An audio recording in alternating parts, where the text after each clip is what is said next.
Hello hi welcome back to gold channel. இன்றைக்கி November 13ஆம் தேதி மாலையில் மீண்டும் தங்கம் மற்றும் வெள்ளி இரண்டுமே விலை அதிகரிச்சிருக்குது. நம்ம கொஞ்சம் முன்னாடி வீடியோ போட்டிருந்தோம், அதில் சொல்லியிருந்தோம் தங்கம் மற்றும் வெள்ளி இரண்டுமே விலை அதிகரிப்பதற்கான வாய்ப்புகள் இருக்குது அப்படின்னு சொல்லிட்டு நம்ம சொன்ன மாதிரியே மாலையில் மீண்டும் தங்கம் மற்றும் வெள்ளி இரண்டோட விலையுமே அதிகரிச்சிருக்குது.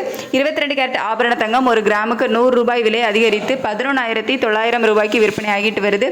காலையில் 200 ரூபாய், இப்போ 100 ரூபாய், டோட்டலாக நமக்கு 300 ரூபாய் ஒரு கிராமுக்கு அதிகரிச்சிருக்கு.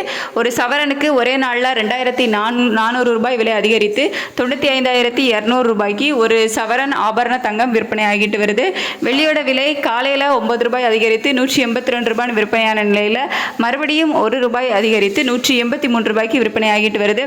வெள்ளி ஒரே நாளில் ஒரு கிராமுக்கு 10 ரூபாய் அதிகரிச்சிருக்கு. ஸோ 13/11/2025 இன்னைக்கு மாலை நிலவரப்படி 22 கேரட் ஆபரண தங்கம் ஒரு கிராம் 11,900 ரூபாய்க்கும், ஒரு சவரன் 95,200 ரூபாய்க்கும், வெள்ளி ஒரு கிராம் 183 ரூபாய்க்கும் விற்பனையாகும். ஸோ வெள்ளி மற்றும் தங்கம் இரண்டுமே கணிசமான அளவில் தான் அதிகரிச்சுட்டு வருது.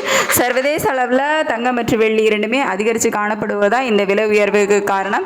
இந்திய ரூபாயோட மதிப்பு நமக்கு அவ்வளோ பெரிய மாற்றம் இல்லாமல் ஒரு 3 பைசா மட்டும் தான் வீக்காக இருக்குது. ஸோ அதிக அளவில் தங்கம் மற்றும் வெள்ளி இரண்டுமே சர்வதேச அளவில் தான் அதிகரித்து காணப்படுது. இதே ஸ்டேட்டஸ் கண்டினியூ ஆகுமா அப்படின்னு சொல்லிட்டு நைட் உள்ள வீடியோவில் நிலவரங்கள் எப்படி இருக்குது அப்படிங்கிறத உங்களுக்கு அப்டேட் பண்ணுறேன். Thank you so much.